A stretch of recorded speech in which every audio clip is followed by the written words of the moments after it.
கல்விக்காக உலகளாவிய ஒத்துழைப்பை வலுவாக விரிவுபடுத்த வேண்டும். பிரதமர் டத்தோஸ்ரீ அன்வார் இப்ராஹிம் இதனை கூறினார். மாணவர்கள் கல்விக்காக ஒரு குறிப்பிட்ட நாட்டையோ அல்லது முன்னணி பல்கலைக்கழகத்தையோ முழுமையாக நம்பியிருக்க வேண்டும் என்பது காலாவதியான கருத்தாகும்.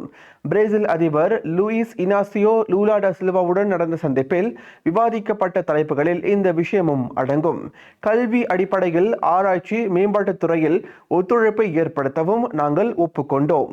கல்விக்காக சில நாடுகள் பல்கலைக்கழகங்களை சார்ந்திருக்கும் காலாவதியான சிந்தனையே இதற்கு காரணம். குறிப்பாக தற்போதைய தேவைகள் முன்னேற்றங்களுக்கு இனி பொருந்தாது என்று நான் நினைக்கிறேன். இது சம்பந்தமாக உயர்கல்வி உட்பட தொடர்புடைய அமைச்சுகள் இப்போது பல்கலைக்கழகங்கள் ஆராய்ச்சி மேம்பாட்டுத் துறையில் ஒத்துழைப்பை ஏற்படுத்துவதற்கான சாத்தியக்கூறுகளை ஆராய வேண்டும் என்று பிரதமர் கூறினார்.